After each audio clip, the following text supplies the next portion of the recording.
Assalamualaikum warahmatullahi wabarakatuh. Halo, selamat pagi, salam sehat semua. Semoga semuanya dalam keadaan sehat walafiat ya. Hidup harusnya dipenuhi oleh rasa syukur, karena hingga saat ini kita masih diberi kesehatan. Terima kasih atas kesempatan yang diberikan kepada saya. Sebelumnya, perkenalkan nama saya Rika Herlina dengan NIM 2089151001. Saya mahasiswa Stikes Buleleng, Prodi S1 Kebidanan semester 1.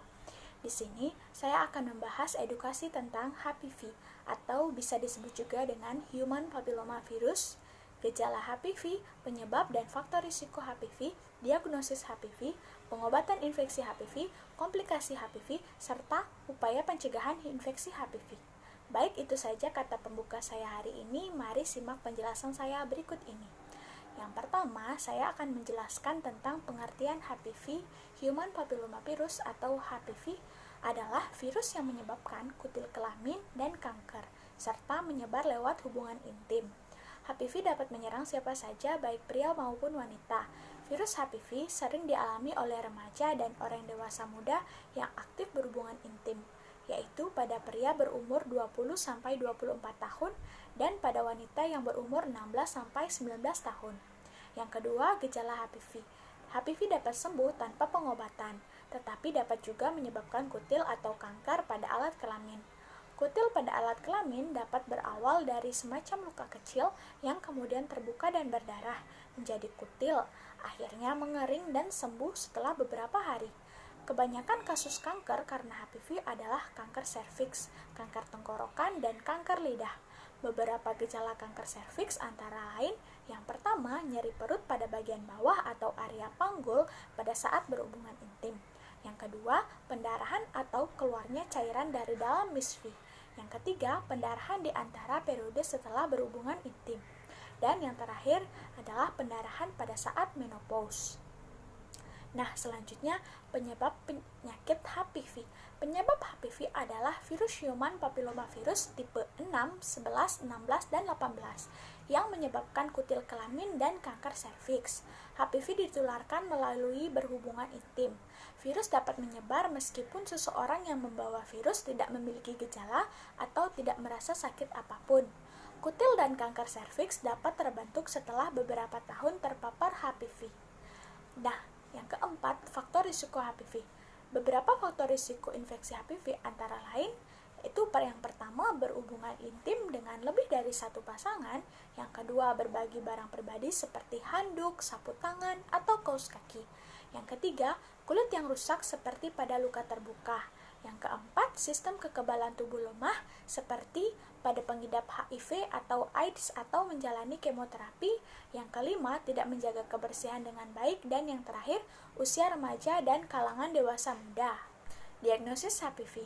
Dokter akan mendiagnosis infeksi HPV dengan melakukan wawancara medis, pemeriksaan fisik, serta pemeriksaan penunjang, seperti tes larutan asam asetat, yaitu ketika kulit bagian genital yang terinfeksi virus HPV akan berubah menjadi putih setelah diolesi larutan asam asetat, sehingga dapat dideteksi.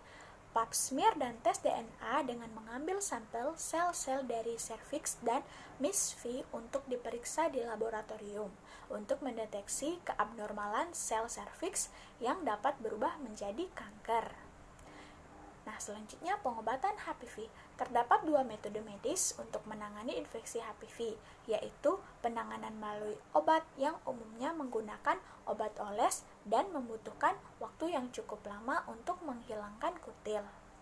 Lalu, penanganan dengan tindakan operasi. Nah, komplikasi HPV yaitu ada beberapa komplikasi HPV antara lain kutil kelamin, kanker serviks, kanker lidah, maupun kanker tenggorokan. Dan yang terakhir, pencegahan HPV. Beberapa upaya pencegahan infeksi HPV antara lain yaitu yang pertama, vaksinisasi untuk membantu mencegah kutil kelamin serta kanker serviks. Vaksin ini dianjurkan bagi remaja perempuan dan dapat diberikan sejak usia 10 tahun hingga 26 tahun. Lalu, hindari menyentuh kutil secara langsung, segera mencuci tangan dengan sabun apabila tidak sengaja menyentuh kutil.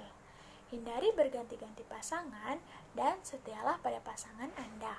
Gunakan kondom setiap kali berhubungan intim. Menjaga menjaga kebersihan.